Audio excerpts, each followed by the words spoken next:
Good morning student, स्वागत है आपका भजनपाल भाटी इंटर कॉलेज के डिजिटल वर्ल्ड में।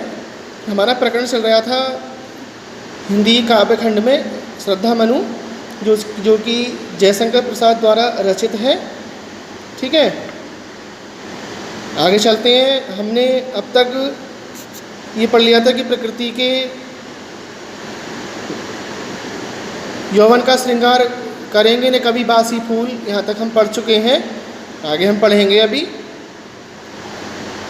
एक तुम यह विस्तृत भूखंड, प्रकृति वैभव से भरा अमंद, कर्म का भोग भोग का कर्म, यही जड़ का चेतन आनंद। यहाँ श्रद्धा मनु को निराशा से उबारने का प्रयत्न करती हुई कहती हैं कि एक तुम यह विस्तृत भूखंड, भूखंड यानी पृथ्वी, विस्तृत माने विशाल, एक तुम हो जो कि निराशा का लबादा ओढ़े बैठे हो। दूसरी ओर ये विशाल पृथ्वी है, प्रकृति वैभव से भरा अमंद, जो कि विभिन्न प्राकृतिक संपदाओं से भरी हुई है।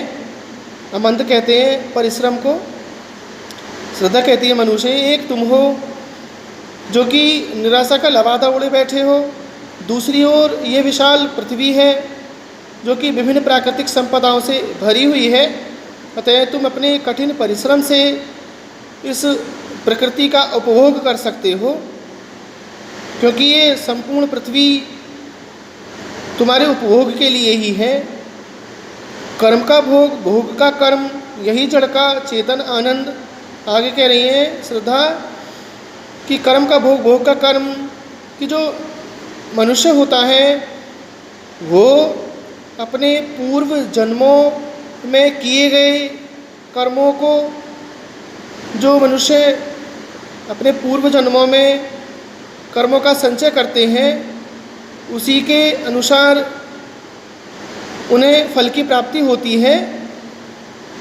इसीलिए उसी प्रकार ये वृक्ष हैं, पेड़ पौधे हैं, जो कि बिना किसी स्वार्थ के, बिना निस्वार्थ भाव से ये फलते फूलते हैं और आनंद में विभोर रहते हैं। ये कह रहे हैं कि जड़, ये वृक्ष जड़ होते हुए भी बिना किसी स्वार्थ के यानी निस्वार्थ भाव से फलते फूलते हैं और आनंद मनाते हैं।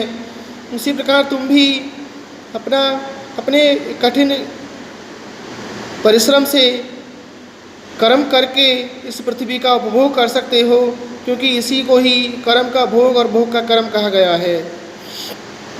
अकेले तुम कैसे असहाय यजन कर सकते तुच्छ विचार। आगे कह रही है श्रद्धा, अकेले तुम कैसे असहाय, तुम स्वयं को अकेला और असहाय मानते हो। तुम कहते हो कि मैं बेसहारा और अकेला हूँ और यजन कर सकते, और कहते हो कि मैं इस सृष्टि का निर्माण कर सकता हूँ, इन सृष्टि को आगे बढ़ा सकता हूँ। जब तुम स्वयं को असहाय और अकेला मानते हो तो तुम इतना बड़ा काम कैसे कर सकते हो, यानी तुम इस सृष्टि को आगे कैसे बढ़ा सकते हो। तुम्हारा जो ये सोचना है, तुम्हारा जो ये विचार है, वो बिल्कुल व्यर्थ है, क्योंकि अकेला व्यक्ति यजन यानी यज्ञ नहीं कर सकता। उसमें उसको पत्नी की या एक अन्य व्यक्ति की भी आवश्यकता होती है। तपस्वी आकर्षण से हीन कर सके नहीं आत्म विस्तार। आगे कह रही श्रद्धा, हे तपस्वी, जो मनुष्य आकर्षण से हीन हो जाता है, यानी जो मनुष्य तेजहीन हो जाता है, वो कभी भी जीवन में अपना विकास नहीं कर सकता, वो कभी भी अपनी उन्नति नहीं कर सकता। समर्पण लो सेवा का सार, सजल संस्कृति का यह पतवार। संस्कृति कहते हैं संसार को, और सजल हो गया जल में डूबा हुआ, पतवार जिससे नाव को आगे के लिए बढ़ाया जाता है। समर्पण लो सेवा का सार, सार माने तत्व है। श्रद्धा कह रही है कि मैं इस सृष्टि को आगे बढ़ाने के लिए अपना समर्पण तुम्हें देती हूँ, यानी मैं स्वयं को इस सृष्टि को आगे बढ़ाने के लिए अपना समर्पण तुम्हें देती हूँ, यानी क्योंकि मेरा यह समर्पण इस जलमग्न संसार के लिए पतवार का कार्य करेगा। कह रही है कि मैं तुम्हें इस सृष्टि को आगे बढ़ाने के लिए अपने जीवन का समर्पण करती हूँ, यानी स्वयं को तुम्हारे लिए समर्पण कर देती हूँ, और मेरा यह समर्पण इस जलमग्न संसार के लिए पतवार का काम करेगा। आज से यह जीवन उत्सर्ग इसी पद तल में विगत विकार, विगत माने बीते हुए, विकार माने दोष होते हैं, और आज से ही, अभी से ही मेरा ये जो जीवन है वो तुम्हारे लिए न्योछावर है, यानी संपूर्ण जीवन में तुम पर न्योछावर करती हूँ, और मुझे तुम्हारे जो बीते हुए गुण दोष थे, उन बीते हुए गुण दोषों से भी मुझे कोई लेना देना नहीं, क्योंकि जो बीत गया उसे बीत जाने दो।